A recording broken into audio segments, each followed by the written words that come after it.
No, I've owned many dogs. I mean, I grew up with dogs my whole life. English pointers. I had a little mongrel as a young boy growing up. We've had German Shepherds mostly. My family was very big on German Shepherds. I've had Maltese Poodles, Great Danes. So I've had a number of different breeds that I was exposed to before I got involved in dog training. And yeah, this is the dog I've settled on. It fits my family, it suits my family, it suits my context. Plus I love the idea of understanding myself in this context more as an African because of these dogs. You know, it helps me personally, you know.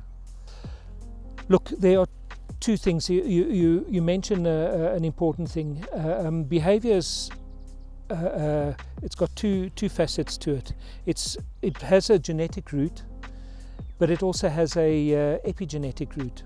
So, you know, any of our behaviours that we perform at any given time, we are inclined to certain behaviours because of genetics, but we are not stuck on those behaviours because of genetics. We also have epigenetic skills to be able to change or work out different or alternative skill sets.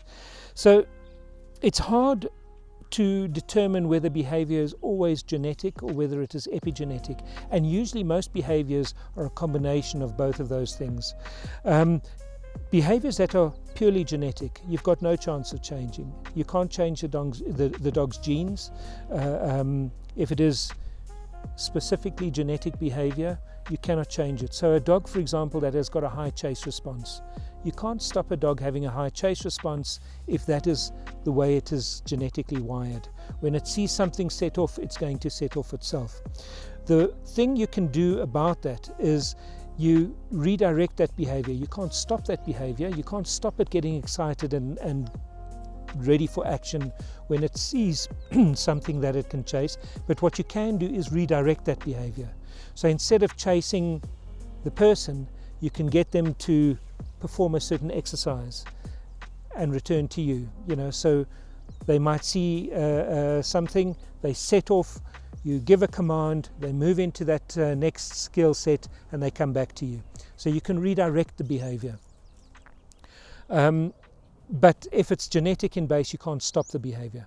But any behavior that is epigenetic, so a dog that is aggressive out of a fearful incident, for example, they were exposed to aggressive or traumatic events, you know, when they were forming their personality as puppies, such dogs, you can have a better chance of changing their response by changing their skill set, and that's simply because you give them an additional skill set to respond to certain contexts. It's not always possible. I mean, I've got one little dog at the school, for example, Tiger. He's a bull terrier, and this is his third rescue home that he's been in, and every home that he goes into, there's always a big issue. So this is his third home. This woman came and said, this is his last resort. If I can't work with him, you know, they're going to have to put him down. So we've got him to the point where, I mean, he would just see dogs 100 meters away and he'd go berserk. You know, he was that activated by other dogs. We got him to the point now where after about 2 years, we can bring dogs within about 3 or 4 meters of him and he's unresponsive. Now, whether we'll ever get him to the point where we can introduce him to every strange dog he comes across, possibly not. But the point of having got his trainer, his handler and him to the point where she can go walking with him and she can manage her environment within about 3-4 meters or so, and she's got a dog that she can trust. You know, that is already a huge part of the target. But you know, he is a monster. When he sees other dogs, when he gets too close to other dogs, it's game time, you know. And one doesn't really know whether it's anxiety. I don't know his history, but I'm relatively certain it comes from a traumatic set of traumatic experiences as a pup. But it's also, partly you can see he has an interest in other dogs too, and it's not just violence. It's just that he doesn't know he has no other tools.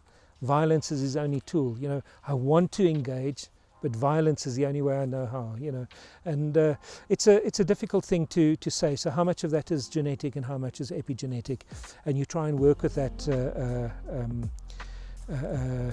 To create an animal that you can manage. And a lot of behaviors we see in dogs, dog fighting, what have you, a lot of dog aggression, in my opinion, is fear-based, because truly confident dogs aren't scared. I can relate an incident when I was a student. I was doing some work measuring in the Ndebele settlement in Botshabelo for documenting thermal performance of the buildings and the cultural application and techniques and skill sets in making and maintaining these indigenous buildings. And so I spent a week in this village with these predominantly women in the village. Most of the men were off in the cities working. And we would have great time chatting. And part-time, or at some stage in that visit, we were visited by a dog, a Spitz breed dog, which is a kind of Nordic breed, northern breed. He had sort of upright tail, longish coat, upright ears.